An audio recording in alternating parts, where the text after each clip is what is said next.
زمزم جو ہے اس کی کئی خصوصیات ہیں، اسی لیے کہا گیا ماء زمزم لما شرب لہ، کہ زمزم کے پانی کی اہمیت کچھ اس طرح سے ہے کہ آدمی جس ارادے اور نیت کے ساتھ یا جس دعا کے ساتھ وہ پیے گا، اللہ تعالیٰ اپنے فضل و کرم سے اس کی جو پریشانی ہے اس کو دور فرمائے گا۔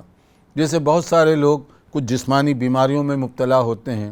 اور بارہا یہ تجربہ ہوا ہے کہ لوگ وہاں جا کر صحیح اور خلوص کے ساتھ جب دعا کرتے ہیں اور وہ دعا کر کے وہ زمزم کا پانی پیتے ہیں، تو یہ بہت سے لوگوں کا تجربہ ہے کہ اللہ تعالیٰ نے ان کو شفا عطا فرمائی۔ کیونکہ ویسے بھی آپ جانتے ہیں کہ بعض پانیوں میں اور بعض جگہ میں کچھ خصوصیات ہوتی ہیں، اور کچھ ایسی بیماریاں ہوتی ہیں، کچھ ایسے امراض ہوتے ہیں کہ اگر اس چشمے کا پانی اس بیمار کو پلایا جائے یا اس سے نہلایا جائے تو وہ جو بیماری ہے وہ زائل ہو سکتی ہے، اس کے اثرات ختم ہو سکتے ہیں۔ بہت ساری جگہوں پر اللہ تعالیٰ نے زمین کی یہ صلاحیت رکھی ہوئی ہے۔ تو زمزم یہ تو ایک خاص قسم کا پانی ہے، اور زمزم جس ارادے کے ساتھ آدمی پیے، چاہے وہ بھوک مٹانے کے لیے ہو، پیاس مٹانے کے لیے ہو، یا اسی طرح کوئی جسمانی بیماری کو دور کرنے کے لیے ہو، تو اس کی نیت، اس کے ارادے، اس کی دعا کی جو بھی اس کے اندر تاثیر ہوگی، اس کا کوئی نہ کوئی نتیجہ انشاءاللہ تعالی ضرور دیکھنے میں آئے گا، بشرطے کہ ہم اسی جذبے اور اسی طریقے کے مطابق اس کو استعمال کریں۔ اور زمزم کا جو بیک گراؤنڈ ہے اس کو بھی آپ دیکھ لیجئے، اس کو بھی ذہن میں رکھیے کہ حضرت ابراہیم علیہ السلام اپنے چھوٹے سے کنبے کو، چھوٹے سے بیٹے اور بیوی کو وہاں چھوڑ کر جب روانہ ہو رہے تھے، تو اس کے بعد میں جو بھی حالات پیدا ہوئے، شدید پیاس کی تلخی سے بچہ جب تڑپ رہا تھا، تو اس کے بعد میں یہ زمزم کا کنواں برآمد ہوا۔ تو گویا یہ اللہ تعالیٰ کا خاص فضل و کرم تھا آل ابراہیم کے لیے، اور بالواسطہ طور پر ساری دنیا کے لیے، کہ ایمیڈیٹ اس کا فائدہ حضرت اسماعیل اور ان کی والدہ محترمہ ہی کو ہونے والا تھا، اور کچھ دیر کے لیے تو یہ پانی ان کے لیے غذا کا بھی کام کر رہا تھا، کیونکہ اور کوئی ان کے پاس غذا کا انتظام تو تھا نہیں، اور اسی طرح پانی تو پانی تھا، تو گویا پیاس بجھانے کے لیے بھی اور بھوک مٹانے کے لیے بھی یہ پانی ان کے لیے ایک بہترین اللہ تعالیٰ کی طرف سے ایک نعمت اور عطیہ ثابت ہو۔ اور پھر اسی پانی کو دیکھ کر مکہ مکرمہ میں جو آبادی ہوتی گئی وغیرہ وغیرہ، اس کی اپنی بڑی تفصیلات ہیں، اور یہ حیرت انگیز قسم کا کنواں ہے۔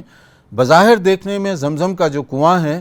بہت مختصر سا لگتا ہے، وہ یعنی کوئی بہت بڑی جیسے باولی ہوتی ہے، کنواں ہوتا ہے، ویل، اس طرح کا نہیں ہے، وہ بہت مختصر قسم کا ہے۔ مگر اس کے باوجود آپ دیکھیے، صرف حج کے موقع پر اگر دنیا بھر سے حج کرنے کے لیے جو لوگ جمع ہو رہے ہیں، چاہے ان کی تعداد 2.5 ملین ہو، 3 ملین ہو، جتنے لوگ بھی جا رہے ہیں، وہ سب خوب سیر ہو کے وہی پانی پیتے بھی ہیں، اور پھر اپنے ساتھ لے کر بھی جاتے ہیں وہ۔ مگر اس کے باوجود کیا مجال ہے کہ پانی ختم ہو گیا ہو؟ اب آپ دیکھیے دنیا کا کون سا کنواں ہے جو دیکھنے میں اتنا مختصر ہو، لیکن یہ ہے کہ اتنی بڑی تعداد میں لوگ اس سے بھرپور فائدہ اٹھانے کے باوجود، ہر دن آپ دیکھ سکتے ہیں کہ کتنے لوگ اس سے فائدہ اٹھا رہے ہیں، پانی کا کوئی شارٹیج نہیں، الحمدللہ۔ تو یہ اللہ کی طرف سے ایک خاص انعام ہے، ایک معجزہ ہے پانی کی شکل میں، جو چلا آ رہا ہے، چلا آ رہا ہے، چلا آ رہا ہے۔ آج سے یہ سلسلہ نہیں ہے، ہزاروں سال بیت گئے، اس وقت سے یہ سلسلہ چلا آ رہا ہے، اور الحمدللہ ابھی بھی یہ موجود ہے۔ اس کو لوگوں نے ظاہری طور پر اس کا تجزیہ کرنے کے لیے مختلف دنیا کی لیبارٹریز میں بھی بھیجا اس کو، اور اس کے جو حیرت انگیز قسم کے فائدے سامنے آئے، دنیا کا کوئی بھی پانی اس کے مقابلے میں پیش نہیں کیا جا سکتا ابھی بھی۔ یعنی ظاہری طور پر بھی جو روحانی معنوی طور پر اس کے فائدے ہیں وہ تو اپنی جگہ، مگر ظاہری طور پر بھی جو لوگ مختلف ارادوں سے، اور اس میں سارے مسلمان ہی نہیں تھے، بعض لوگ ایسے بھی تھے جو اسلام پر تنقید کرنے کے لیے، نیگیٹو مقصد کے لیے، انہوں نے منفی عزائم کے تحت بھی اس کو چیک کرنے کی کوشش کی، مگر اللہ کا فضل و کرم کہ وہ پانی سب پر غالب رہا، اپنی تاثیر کے اعتبار سے، اپنی افادیت کے اعتبار سے، اور مختلف چیزوں کے اعتبار سے۔ تو اس اعتبار سے جب حاجی وہاں پر پہنچے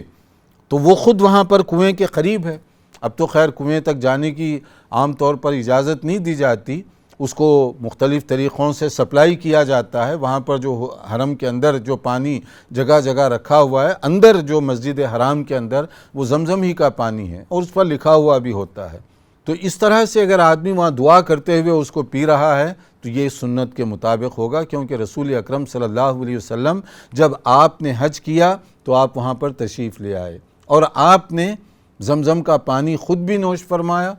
اور جو وہ کام پر مامور تھے جو آپ کے سامنے دوسروں کو پانی پلا رہے تھے، آپ نے ان کی حوصلہ افزائی فرمائی. تو یہ عملی سنت بھی ہوئی، قولی سنت بھی ہوئی، اور صحابہ کرام بھی اس پر عمل کرتے رہے.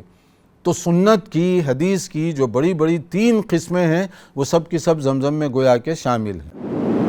مرسی ٹی وی کے مزید ویڈیوز کے لیے ہمارے چینل کو سبسکرائب کریں اور بیل آئیکن کو ضرور دبائیں. جزاک اللہ خیرن.